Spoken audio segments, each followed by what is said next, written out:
ये भेद की किताब भी है। बाइबल में से बहुत सारे भेद दिए गए हैं। यहाँ पे लिखा है पहला पतरस उसका 3 अध्याय उसके 12वें वचन में, क्योंकि प्रभु की आंखें धर्मियों पर लगी रहती है। क्या होता है? प्रभु की आंखें क्या होती है? जो परमेश्वर की आंखें हैं वो धर्मियों पर लगी रहती हैं। और आगे के लिखा है और उसके कान उनकी विनती की ओर लगे रहते हैं। Hallelujah, hallelujah. और लिखा है जो परमेश्वर के आंखें हैं और जो कान हैं वो धर्मियों की प्रार्थना पर लगे रहते हैं। Hallelujah, hallelujah. आज हर एक व्यक्ति प्रार्थना करता है पर प्रभु उसकी प्रार्थना नहीं सुनी जाती। क्या होता है कि प्रभु के आंखें और प्रभु के कान उसकी विनती क्यों नहीं लगे रहते। इसमें कोई शक नहीं है कि प्रभु सबकी प्रार्थना को सुनता है, लेकिन यहाँ पर लिखा है कि प्रभु की आंखें और कान धर्मियों पर लगे रहते हैं। हालेलुया, उनकी विनतियों के ऊपर, उनकी प्रार्थना के ऊपर लगे रहते हैं। अगर हम चाहते हैं कि हमारी प्रार्थना और विनतियों के ऊपर परमेश्वर के आंख और कान लगे, तो उसके लिए हमें सबसे पहले धर्मी बनना पड़ेगा। Hallelujah, hallelujah. आज क्यों प्रभु के हमारी विनतियां और प्रार्थनाएं प्रभु के कानों तक और उसके आंखों तक क्यों नहीं पहुंचती? क्योंकि हमारे अंदर जो है वो धर्मीपन नहीं है जो होना चाहिए। Hallelujah, hallelujah. अगर हमारे अंदर वो धर्मीपन होगा तब हमारी दुहाइयों के ऊपर परमेश्वर की आंखें और कान लगे रहेंगे। हालेलुया। आज हमने सीखना है एक और कारण से कि कैसे हम धर्मी बन सकते हैं। Hallelujah, hallelujah. आप चाहते हैं आपकी प्रार्थनाओं के ऊपर परमेश्वर के आंखें और कान लगे रहें? Hallelujah, hallelujah. पढ़ो इसको, एक वचन बाइबल हमें सिखाती है कि हमने कैसे आगे बढ़ना है। 10वां वचन पढ़ो उसका। क्योंकि जो कोई जीवन की इच्छा रखता है और अच्छे दिन देखना चाहता है, वे अपने जीव को बुराई से और अपने होठों को छल की बातें करने से रोक रहे। हाँ, बस काफी है। यहाँ पे लिखा है क्योंकि जो कोई जीवन की इच्छा रखता है और अच्छे दिन देखना चाहता है। आज हर एक व्यक्ति चाहता है कि वो जीवन की इच्छा रखता है ना। वो चाहता है कि मैं जीऊं और अच्छा जीऊं, बहुत आयत का जीवन जीऊं। और जो अच्छे दिन देखना चाहता है, सब चाहते हैं कि हमारे जो दिन आगे वाले हों, जो हमारा समय चल रहा है वो अच्छा ही हो, है ना। तो प्रभु कहता है उसके लिए क्या करना पड़ेगा? परमेश्वर का वचन हमें सिखाता है वो अपनी जीभ को बुराई से और अपने होठों को छल की बात करने से रोके। Hallelujah, hallelujah. अपनी जीभ सभी बाहर निकाले ऐसे, इसको हमने बुराई से रोक के रखना है। Hallelujah, hallelujah. और क्या करना है? और अपने होठों को छल की बात करने से रोके रहना है। Hallelujah, hallelujah. इस वायरस से बचने के लिए क्या हो रहा है कि लोगों को बोला जा रहा है कि मास्क लगा के रखो, उनकी जीभ बाहर नहीं आनी चाहिए।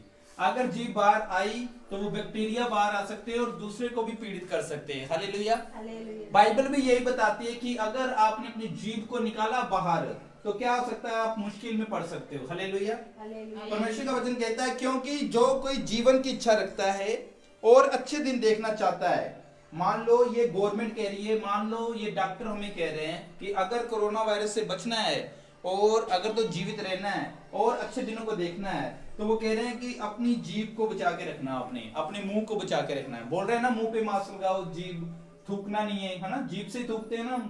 तो परमेश्वर भी हमें यही बताता है। हालेलुया, परमेश्वर कहता है अगर आप अच्छे दिन देखना चाहते हैं तो क्या करना पड़ेगा? आपको अपनी जीभ को बुराई से और अपने होठों को छल की बातें करने से रोके रहे। हालेलुया, यहाँ बातें करने से परमेश्वर रोक रहा है कि इस जीभ से हमने वो बातें नहीं करनी है, बुरी वाली बातें नहीं करनी है और छल वाली बातें नहीं करनी है। अगर एक व्यक्ति अपनी इस जीभ से बुरी बातें नहीं करेगा, छल वाली बातें नहीं करेगा, तब परमेश्वर कह रहा है कि वो मेरा धर्मी दास, धर्मी बेटा और बेटी बनेगी। तब परमेश्वर कह रहा है कि उनकी प्रार्थना पर मेरे कान और मेरी आंखें लगी रहेंगी। Hallelujah, hallelujah. अब आपको समझ आया क्यों हमारी प्रार्थनाओं पर परमेश्वर के कान और आंखें क्यों नहीं लगी रहती? क्योंकि हम अपनी जीभ से बुराई और छल की बातें, अपने होठों से छल की बातों को निकालते हैं। परमेश्वर पवित्र है, वचन लिखा है हम भी पवित्र हो। परमेश्वर पवित्रताई को पसंद करता है। जहां पवित्रताई होगी ऑटोमेटिकली होली स्पिरिट उस जगह पे आ जाएगा। जहां पवित्रताई नहीं होगी वहां होली स्पिरिट नहीं आएगा। जहां पवित्रताई होगी वहां परमेश्वर के एंजल्स आ जाएंगे। जहां पवित्रताई नहीं होगी वहां परमेश्वर के एंजल्स नहीं आएंगे। Hallelujah, hallelujah. तो हमने इस चीज पर मनन करना है, इस चीज को एक्टिवेट करना है, हमने ये हैबिट डालनी है। Hallelujah, hallelujah. कैसे? प्रभु यीशु मसीह परमेश्वर के दाहिनी ओर बैठे जाकर जब उसको पकड़वाया गया तो राजा ने पूछा कि तू कुछ बोल, अपने बारे में बता, अपनी सफाई दे। क्या प्रभु ने बोला कुछ? नहीं। वचन लिखा है कि वो वहां पे चुप रहा। हालेलुया। हालेलुया। क्योंकि प्रभु को पता था कि अगर मैं अपनी जीभ को बंद रखूंगा तभी ये लोग जीवन को देखने पाएंगे, तभी इनका अच्छा समय आएगा। हालेलुया। बाइबल बताती है परमेश्वर के यीशु मसीह के आने से पहले धरती पर बहुत सारा अंधकार था और अंधकार में ज्योति चमकी। हालेलुया। इसलिए खुद यीशु मसीह को भी अपनी जीभ को, अपनी जुबान को बंद रखना पड़ा। जब भी उन्होंने अपने होठ जुबान को खोला, सिर्फ परमेश्वर का प्रचार करने के लिए खोला। हालेलुया। सेम हमें भी कंट्रोल करना पड़ेगा अपनी जुबान के ऊपर। जब हम अपनी जुबान के ऊपर, अपने होठों के ऊपर कंट्रोल कर लेंगे, इससे बुराई नहीं निकालेंगे, इससे छल की बात नहीं निकालेंगे, तब धार्मिकता हमारे ऊपर आ जाएगी। कोई धर्म हमारे ऊपर नहीं आएगा, हिंदू मुस्लिम सिख ईसाई नहीं आएगा, धार्मिकता आएगी। और वचन में लिखा है धार्मिक व्यक्ति के ऊपर ही परमेश्वर उसकी प्रार्थना को और उसकी जो दुहाइयों को सुनता और देखता है। हालेलुया। अगर एक व्यक्ति धार्मिक नहीं है, अगर वो अपनी जीभ का सही इस्तेमाल नहीं कर रहा है, तो वो परमेश्वर उसकी प्रार्थना को सुनता नहीं है, इसलिए उसकी प्रार्थना के जवाब लेट आते हैं। हालेलुया। तो परमेश्वर आज बात करता है हमसे कि अगर आप चाहते हो कि आप जीवन को देखो और अच्छे दिन को अपनी जीवन आने वाले समय में देखो, तो प्रभु कह रहा है कि अपनी जीभ को बुराई से बचा के रखना है और अपने जो होठों को छल की बातों से बचा के रखना है। हालेलुया। कितने लोग आज से कंट्रोल करेंगे अपनी जीभ को, अपने होठों को? हाँ, सब खड़े कर रहे हैं। अभी जब चर्च खत्म होगा ना, सब फिर वैसे ही हो जाएंगे। हालेलुया। अच्छी बात है, परमेश्वर का अनुग्रह होना बहुत जरूरी है। हालेलुया। सो ये सबसे बेनिफिट है, बहुत बहुत बहुत बड़ा बेनिफिट है। ये खुद मैंने अपनी लाइफ में ये प्रैक्टिकल करके देखा है। जब मैंने अपनी जुबान को बंद रखा है, अपने जीभ को कंट्रोल किया है परमेश्वर की सामर्थ के द्वारा, तो उसके बाद मुझे मिरेकल्स देखने को मिले हैं, मुझे फेवर देखने को मिला है। हालेलुया। सो ये बात बाइबल प्रमाणित करती है कि अगर आप अपनी लाइफ में जीवन को देखना चाहते हैं और अच्छे दिन देखना चाहते हैं, तो अपनी जीभ को बुराई से और अपने होठों को छल की बातें करने से रोको। लिखा यहाँ पर अपनी, ये नहीं जैसे अब अश्विनी ब्रदर, सीमा दीदी वचन सुन रहे, घर जाके एक दूसरे को बोलो, और सीमा तू अपनी जुबान पे कंट्रोल रखा कर, और तुसी भी चुप रहा करो। बाइबल कहती भाई अपनी, किदी कह रही है? अपनी मतलब मेरी, है ना। जिदा मैं प्रचार करता पाया, मैं किसी को नहीं कह सकता ओ तू जुबान पे कंट्रोल रखा कर। मैंने अपने तो शुरुआत करनी पड़ेगी, अपनी जुबान कंट्रोल करना पड़ेगा अगर मेरी दुहाइयां परमेश्वर तक पहुंचनी चाहे ता। हालेलुया। इस करके आज प्रार्थना परमेश्वर तक नहीं पहुंचती। बाइबल लिखा है इसी जुबान तो परमेश्वर धन्यवाद करते हो, ते इसी जुबान तो गाला करते हो, इसी जुबान तो बुरा बोलते हो। हालेलुया। और मन तो भी असि किसी बारे गलत नहीं बोलना है। ये नहीं थोपा बोली ना ते अंदरों दी गाला करते रहिए, अंदरों दी गलत बोलते रहिए। मुश्किल है, कंट्रोल नहीं होता। कई बार ਆਪਾਂ सही भी ਹੁੰਦੇ ਆ, 101% ਆਪਾਂ सही ਹੁੰਦੇ ਆ, अपना गिवन भी दे रहे ਹੁੰਦੇ ਆ, अपने काम च, अपने जॉब च, अपनी फैमिली च भी, फिर भी ਸਾਨੂੰ ਇਦਾਂ ਹੀ ਗੱਲਾਂ ਸੁਣੀਆਂ ਪੈਂਦੀਆਂ ਔਰ ਸਾਨੂੰ ਮੁਸ਼ਕਿਲ ਆਉਂਦੀ ਔਰ ਸਾਡਾ ਦਿਲ ਕਰਦਾ ਕਿ ਅਸੀਂ ਉਹਦਾ ਜਵਾਬ ਦਈਏ, ਲੇਕਿਨ ਉੱਥੇ ਵੀ ਚੁੱਪ ਰਹਿਣਾ ਪੈਣਾ। ਰਾਜੇ ਨੂੰ ਪਤਾ ਸੀਗਾ ਕਿ ਯਿਸੂ ਮਸੀਹ ਬਿਲਕੁਲ ਸਹੀ ਹੈ, ਇਹਨੂੰ ਧੋਖੇ ਨਾਲ ਪਕੜਵਾਇਆ ਗਿਆ, ਇਹਦੇ ਵਿੱਚ ਕੋਈ ਕਸੂਰ ਨਹੀਂ ਹੈ, ਇਸ ਕਰਕੇ ਰਾਜਾ ਨੂੰ ਬਚਾਉਣਾ ਚਾਹੁੰਦਾ ਸੀ। ਇਸ ਕਰਕੇ ਰਾਜੇ ਨੇ ਕਿਹਾ ਸੀ ਕਿ ਤੂੰ ਆਪਣੇ ਬਾਰੇ ਕੁਝ ਦੱਸ। ਜਦੋਂ ਇੱਕ ਚੋਰ ਜਾਂ ਕੈਦੀ ਵੀ ਬਚਾਇਆ ਜਾਂਦਾ ਨਾ, ਉਹਨੂੰ ਵੀ ਸਮਝ ਦਿੱਤਾ ਜਾਂਦਾ, ਜੱਜ ਦੇ ਵਿੱਚ ਵਕੀਲ ਉਹਨੂੰ ਵੀ ਕਹਿੰਦੇ ਕਿ ਤੂੰ ਆਪਣੀ ਸਫਾਈ 'ਚ ਕੁਝ ਕਹਿਣਾ ਚਾਹੁੰਦਾ ਤੇ ਦੱਸ।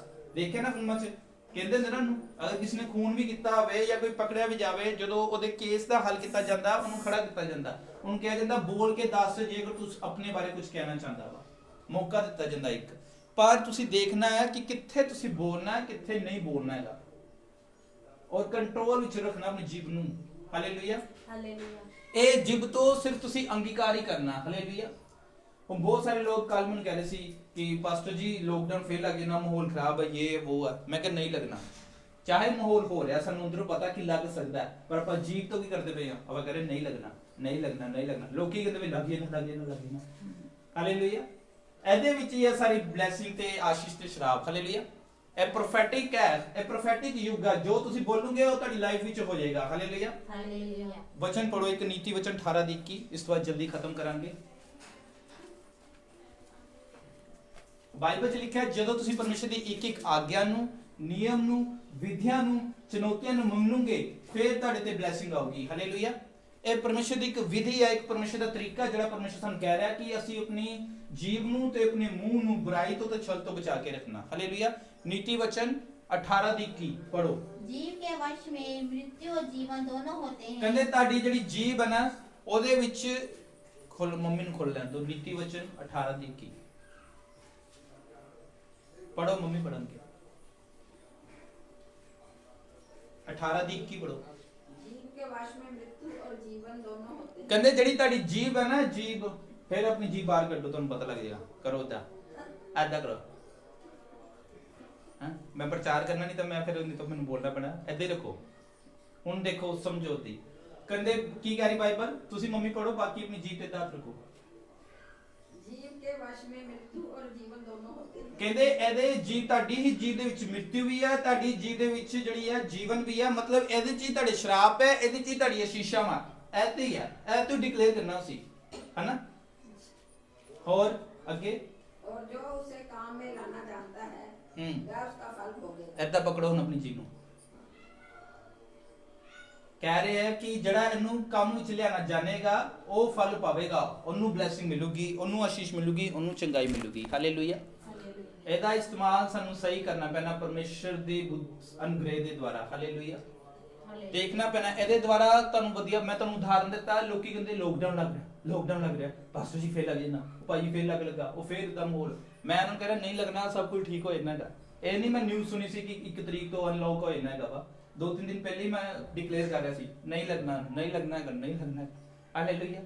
ਜਿੱਦਾਂ ਤੁਸੀਂ ਬੋਲੋਗੇ ਉਦਾਂ ਹੀ ਤੁਹਾਡੇ ਲਈ ਹੋ ਜਾਏਗਾ। ਹਾਲੇਲੂਇਆ। ਚਾਹੇ ਤੁਸੀਂ ਡਿਕਲੇਰੇਸ਼ਨ ਕਰਦੇ ਪਿਓ ਲੇਕਿਨ ਉਹ ਚੀਜ਼ ਨਹੀਂ ਹੋਈ, ਪਰ ਪ੍ਰਭੂ ਇੱਕ ਨਾ ਇੱਕ ਦਿਨ ਉਹ ਡਿਕਲੇਰੇਸ਼ਨ ਨੂੰ ਐਕਟੀਵੇਟ ਕਰ ਦਿੰਦਾ ਜਿਹੜੀ ਸੀ ਭਲੀ ਕੀਤੀ ਜਾਂਦੀ। ਹਾਲੇਲੂਇਆ। ਇਸ ਕਰਕੇ ਕਿਹਾ ਆਪਣੀ ਜੀਭ ਨੂੰ ਜਿਹੜੀ ਹੈ ਬੁਰਾਈ ਦੇ ਗੱਲਾਂ ਤੋਂ ਬਚਾ ਕੇ ਰੱਖੋ ਔਰ ਆਪਣੇ ਹੋਠਾਂ ਨੂੰ ਤੋਂ ਛਲ ਦੀ ਗੱਲ ਨਾ ਹੋਵੇ। ਇਸ ਸਾਰੇ ਏਰੀਆ ਦਾ ਸਹੀ ਇਸਤੇਮਾਲ ਕਰਨਾ। ਹਾਲੇਲੂਇਆ। ਅਲੱਗ-ਅਲੱਗ ਤਰ੍ਹਾਂ ਦੀ ਗਿਫਟ ਹੈਗੇ ਆ, ਜਿੱਦਾਂ ਬਾਈਬਲ 'ਚ 9 ਗਿਫਟ ਲਿਖੇ ਗਏ ਆ, ਹਨਾ। ਬੁੱਧੀ ਦਾ ਗਿਫਟ, ਸਮਝ ਦਾ ਗਿਫਟ ਤੇ ਜਿਹੜਾ ਵਾ ਉਹ ਜਿਹੜਾ ਸਾਰਾ ਇੱਥੇ ਹੈ, ਮਾਈਂਡ ਵਿੱਚ ਹੈ। ਬੁੱਧੀ ਕਿੱਥੇ ਹੈ? ਇੱਥੇ ਹੈ। ਸਮਝ ਇੱਥੇ ਹੈ। ਜਿਹੜੇ ਵੋਕਲ ਗਿਫਟ ਹੈ, ਜਿਹੜੇ ਬੋਲਣ ਵਾਲੇ ਗਿਫਟ ਆ, ਅੰਨੇ ਭਾਸ਼ਾ, ਹਨਾ, ਭਵਿਸ਼ਵਾਣੀ ਦਾ ਵਰਦਾਨ, ਇਹ ਵੋਕਲ ਹੈ, ਇਹ ਇੱਥੋਂ ਦੀ ਬੋਲੇ ਜਾਣੇ ਹੈਗੇ। ਇਹ ਵਰਦਾਨ ਇੱਥੋਂ ਨਿਕਲਨੇ ਆ। ਬੁੱਧੀ ਗਿਆਨ ਸਮਝ ਦਾ ਵਰਦਾਨ ਇਧਰੋਂ ਨਿਕਲਣਾ ਵਾ, ਵੋਕਲ ਗਿਫਟ ਇੱਥੋਂ ਨਿਕਲਨੇ ਹੈਗੇ ਆ। ਹਾਲੇਲੂਇਆ। ਜਿਹੜੇ ਸਾਮਰਥ ਦੇ ਕੰਮ ਆ, ਚੰਗਾਈ ਦੇ ਕੰਮ ਹੈਗੇ ਆ, ਉਹ ਤੁਹਾਡੇ ਹੱਥਾਂ ਦੇ ਦੁਆਰਾ ਨਿਕਲਨੇ ਹੈਗੇ ਆ। ਮਤਲਬ ਡਿਕਲੇਰੇਸ਼ਨ ਬਹੁਤ ਜ਼ਰੂਰੀ ਹੈ। ਜੋ ਤੁਸੀਂ ਅੰਨੇ ਭਾਸ਼ਾ ਬੋਲਦੇ ਪਏ ਹੋ, ਪਰਮੇਸ਼ਰ ਨਾਲ ਗੱਲਾਂ ਕਰਦੇ ਪਏ ਹੋ, ਜੀਭ ਦਾ ਕਹਿੰਦੇ ਸਹੀ ਇਸਤੇਮਾਲ ਕਰੋ। ਵਾਈ ਨੋਟ ਆਪਾਂ ਇਹਦੇ ਦੁਆਰਾ ਅੰਨੇ ਭਾਸ਼ਾ ਬੋਲਣ ਦੀ ਕੋਸ਼ਿਸ਼ ਕਰੀਏ। ਵਾਈ ਨੋਟ ਇਹਦੇ ਦੁਆਰਾ ਅਸੀਂ ਪ੍ਰੋਫੈਸਾਈ ਕਰਨੀ ਸ਼ੁਰੂ ਕਰੀਏ ਕਿ ਮੇਰੀ ਲਾਈਫ 'ਚ ਸਭ ਕੁਝ ਚੰਗਾ ਹੋ ਗਿਆ, ਚੰਗਾ ਹੋਣ ਜਾ ਰਿਹਾ। ਹਾਲੇਲੂਇਆ। ਹਾਲੇਲੂਇਆ। ਦੇਖੋ ਪਰਮੇਸ਼ਰ ਦਾ ਆਤਮਾ ਇੱਕ ਦਾਸੀ ਤੇ ਉਤਰਦਾ, ਇੱਕ ਵਿਸ਼ਵਾਸੀ ਤੇ ਉਤਰਦਾ। ਉਸ ਤੋਂ ਬਾਅਦ ਉਹ ਪ੍ਰਾਰਥਨਾ ਕਰਨਾ ਸ਼ੁਰੂ ਕਰਦਾ ਇੱਥੋਂ ਜੀਭ ਤੋਂ। ਠੀਕ ਹੈ। ਜਿੱਦਾਂ ਥੋੜੀ ਦੇਰ ਪਹਿਲੇ ਪਰਮੇਸ਼ਰ ਦਾ ਆਤਮਾ ਉਤਰਿਆ ਤੇ ਚਮਤਕਾਰ ਦੇ ਉੱਤੇ ਪ੍ਰੇਰ ਕੀਤੀ। ਇਹ ਪਰਮੇਸ਼ਰ ਨੇ ਕਰਾਈ। ਕਿਉਂ? ਕਿਉਂਕਿ ਪਰਮੇਸ਼ਰ ਚਮਤਕਾਰ ਕਰਾਉਣਾ ਚਾਹੁੰਦਾ ਸੀਗਾ।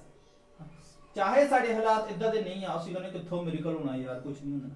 ਜਦੋਂ ਪ੍ਰੇਅਰ ਹੁੰਦੀ, ਮਿਰੇਕਲ ਮਨੀ ਆਂਦੀ ਕਿ ਨਹੀਂ ਆਂਦੀ ਹੈਗੀ? ਆਂਦੀ ਹੈ। ਕਿਉਂ ਆਂਦੀ? ਕਿਉਂਕਿ ਪਰ ਉਹਨੂੰ ਡਿਕਲੇਅਰ ਕਰਦੇ, ਦਾਸ ਡਿਕਲੇਅਰ ਕਰਦੇ ਕਿ ਪ੍ਰਭੂ ਇਹਨਾਂ ਦੀ ਲਾਈਫ 'ਚ ਮਿਰੇਕਲ ਮਨੀ ਹੋਵੇ। ਤੇ ਇੱਕ ਸੁਣਨ ਵਾਲਾ ਬੰਦਾ ਵੀ ਡਿਕਲੇਅਰ ਕਰਦਾ, ਯੈਸ ਪ੍ਰਭੂ ਮਿਰੇਕਲ ਮਨੀ ਹੋਵੇ ਮੇਰੀ ਲਾਈਫ 'ਚ। ਤੇ ਜੋ ਕਹੇ ਨਹੀਂ ਮੈਨੂੰ ਕਿੰਨੇ ਭੇਜਣੇ, ਮੇਰਾ ਕਿਹੜਾ ਬਾਹਰ ਦਾ ਕੋਈ ਰਹਿੰਦਾ ਰਿਸ਼ਤੇਦਾਰ ਨਹੀਂ ਰਹਿੰਦਾ ਹੈਗਾ, ਇਸ ਨੂੰ ਰਿਸੀਵ ਕਰਨਾ ਪੈਣਾ। ਹਾਲੇਲੂਇਆ। ਹਾਲੇਲੂਇਆ। ਪਰਮੇਸ਼ਰ ਬੜਾ ਮਹਾਨ ਆ। ਹਾਲੇਲੂਇਆ। ਇਹਨੂੰ ਦੁਬਾਰਾ ਪੜੋ, ਆਪਣਾ ਪਹਿਲਾ ਪਤਰਸ ਉਹਦਾ 3ਰਾ ਅਧਿਆਇ। ਮੈਂ ਚਾਹਨਾ ਕਿ ਅਸੀਂ ਇਸ ਚੀਜ਼ ਨੂੰ ਅੱਛੀ ਤਰ੍ਹਾਂ ਸਮਝੀਏ। ਪਹਿਲਾ ਪਤਰਸ ਉਹਦਾ 3ਰਾ ਅਧਿਆਇ ਕੋਈ ਪੜ੍ਹ ਦਿਓ, ਉਹਦਾ 12ਵਾਂ। क्योंकि प्रभु की आंखें धर्मियों पर लगी रहती है और उसके कान उनकी विनती की ओर लगे रहते हैं। किदी दुहाइयां ते प्रभु दी अखां ते कान लगे रहंदे ने। ਉਹਨਾਂ ਦੀ ਦੁਹਾਈਆਂ ਤੇ, ਉਹਨਾਂ ਦੀ ਪ੍ਰਾਰਥਨਾ ਬੇਨਤੀਆਂ ਤੇ ਪ੍ਰਭੂ ਦੇ ਕੰਨ ਤੇ ਅੱਖਾਂ ਲੱਗੇ ਰਹਿੰਦੇ ਨੇ ਜਿਹੜੇ ਧਰਮੀ ਨੇ। ਧਰਮੀ ਕਿਹੜੇ ਨੇ? ਜਿਹੜੇ ਆਪਣੀ ਜੀਭ ਨੂੰ, ਜੀਭ ਦਾ ਸਹੀ ਇਸਤੇਮਾਲ ਕਰਨਾ ਜਾਣਦੇ ਆ। ਹਾਂ ਇਹਦਾ ਪੜੋ ਅੱਗੇ 10ਵਾਂ ਕੀ ਲਿਖਿਆ ਵਾ? क्योंकि जो कोई जीवन की इच्छा रखता है। ਕਹਿੰਦੇ ਜਿਹੜਾ ਚਾਹੁੰਦਾ ਨਾ ਕਿ ਮੈਂ ਜੀਵਨ ਜੀਵਾਂ, ਲਾਈਫ ਜੀਵਾਂ। ਹਾਲੇਲੂਇਆ। ਕੋਈ ਚਾਹੁੰਦਾ ਮੈਂ ਕਰੋਨਾ ਤੋਂ ਮਰ ਜਾਵਾਂ? ਕੋਈ ਨਹੀਂ। ਚਾਹੇ ਬੱਚਾ ਚਾਹੇ ਬੁੱਢਾ, ਉਹ ਕਹਿੰਦਾ ਮੈਂ ਜੀਵਨ ਦੇਖਣਾ ਚਾਹੁੰਦਾ। ਫਿਰ ਗਵਰਨਮੈਂਟ ਕਹਿੰਦੀ ਲਾਓ ਮਾਸਕ ਤੇ ਦੂਰੀ ਬਣਾ ਕੇ ਰੱਖੋ, ਜੀਭ ਨੂੰ ਆਪਣੀ ਜ਼ਿਆਦਾ ਉਹਨੂੰ ਰਿਲੀਜ਼ ਨਾ ਹੋਣ ਦਿਓ। ਹਾਂ ਅੱਗੇ। और जो अच्छे दिन देखना चाहता है, ਜਿਹੜੇ ਅੱਛੇ ਦਿਨ ਦੇਖਣਾ ਚਾਹੁੰਦਾ, ਜਿਹੜੇ ਚਾਹੁੰਦੇ ਕਿ ਪੂਰੀ ਤਰ੍ਹਾਂ ਬਿਮਾਰੀ ਖਤਮ ਹੋ ਜਾਏ, ਇਹਨੂੰ ਕੀ ਕਰਨਾ ਪਏਗਾ? अपनी जीभ को बुराई से और अपने होठों को छल की बातें करने से रोके रहे। किस देखो ਉਹਨਾਂ ਨੇ ਵੀ ਇਹੀ ਹਾਲਾਤ ਵੀ ਕੀ ਹੈ ਕਿ ਇੱਥੇ ਮਾਸਕ ਲਾਓ। ਉਹਨਾਂ ਨੇ ਕਿਹਾ ਹੱਥ ਤੇ ਲਾ ਲਓ, ਪੈਰਾਂ ਤੇ ਲਾ ਲਓ, ਇੱਧਰ ਲਾ ਲਓ, ਉੱਧਰ ਲਾ ਲਓ। ਉਹਨਾਂ ਨੂੰ ਪਤਾ ਬਿਮਾਰੀ ਇਧਰੋਂ ਫੈਲਣੀ ਆ, ਬੈਕਟੀਰੀਆ ਅੰਦਰ ਗਿਆ ਵਾ ਤੇ ਜਦੋਂ ਬੰਦੇ ਨੇ ਮੂੰਹ ਖੋਲਣਾ, ਗੱਲ ਕਰਨੀ ਆ ਜਾਂ ਥੁੱਕਣਾ ਵਾ, ਉਹ ਬੈਕਟੀਰੀਆ ਟ੍ਰਾਂਸਫਰ ਹੋ ਸਕਦਾ ਹੈਗਾ ਵਾ। ਸਮਝ ਆ ਰਹੀ ਤੁਹਾਨੂੰ? ਇਸ ਕਰਕੇ ਉਹਨਾਂ ਨੇ ਕਿਹਾ ਕਿ ਕੰਟਰੋਲ ਰੱਖੋ ਇੱਥੇ, ਜਿਹੜਾ ਕੰਟਰੋਲ ਰੱਖੇਗਾ ਉਹ ਬਚਿਆ ਰਹੇਗਾ ਇਹ ਜਾਨਲੇਵਾ ਬਿਮਾਰੀ ਤੋਂ, ਹਨਾ? ਤੇ ਉਹੀ ਪਰਮੇਸ਼ਰ ਕਹਿ ਰਿਹਾ ਕਿ ਜੇ ਤੁਸੀਂ ਜੀਵਨ ਦੇਖਣਾ ਚਾਹੁੰਦੇ ਹੋ ਤੇ ਤੁਸੀਂ ਕੀ ਕਰਨਾ, ਆਪਣੀ ਜੀਭ ਨੂੰ, ਆਪਣੇ ਹੋਠਾਂ ਨੂੰ ਪਰਮੇਸ਼ਰ ਦਾ ਕੰਟਰੋਲ ਕਰਨਾ। Hallelujah, hallelujah. ਇਹ ਪ੍ਰਭੂ ਨੇ ਬਿਮਾਰੀ ਦਾ ਹੱਲ ਪਹਿਲੇ ਹੀ ਕੱਢ ਲਿਆ ਹੈ। Hallelujah, hallelujah. ਆਤਮਿਕ ਤਰੀਕੇ ਤੇ ਵੀ ਤੇ ਸਰੀਰਕ ਤਰੀਕੇ ਤੇ ਵੀ। ਇਸ ਕਰਕੇ ਆਪਾਂ ਇਹਨੂੰ ਕੰਟਰੋਲ ਵਿੱਚ ਰੱਖਣਾ ਹੈ ਜਰਾ, ਤੇ ਕੋਸ਼ਿਸ਼ ਕਰੋ ਇਹਦੇ ਦੁਆਰਾ ਤੁਸੀਂ ਜਿਹੜੀ ਭਵਿੱਖਬਾਣੀ ਵਾਲੇ ਵਰਡ ਨੂੰ ਡਿਕਲੇਅਰ ਕਰੋ ਆਪਣੀ ਲਾਈਫ 'ਚ ਕਿ ਮੈਨੂੰ ਅੱਛੀ ਨੌਕਰੀ ਮਿਲ ਰਹੀ ਹੈ, ਮੇਰੀ ਸੈਲਰੀ ਵੱਧਦੀ ਪਈ ਹੈ, ਚਾਹੇ ਤੁਹਾਡੇ ਮਾਲਕ ਜਿੱਦਾਂ ਦੇ ਮਰਜ਼ੀ ਹੋਣ। ਮੈਨੂੰ ਇੱਦਾਂ ਦੇ ਫੋਨ ਆ ਰਹੇ, ਮੈਨੂੰ ਇੱਦਾਂ ਦੇ ਲੋਕ ਪ੍ਰੇਅਰ ਵਾਸਤੇ ਕਹਿ ਰਹੇ ਕਿ ਸਾਨੂੰ ਕੰਮ ਤੋਂ ਕੱਢਿਆ ਜਾ ਰਿਹਾ, ਸਾਡੀ ਸੈਲਰੀ ਅੱਧੀ ਹੋ ਰਹੀ ਹੈ। ਘਬਰਾਉਣ ਦੀ ਲੋੜ ਨਹੀਂਗੀ, ਮੇਰੀ ਸੈਲਰੀ ਵਧੇਗੀ। ਦੇਖੋ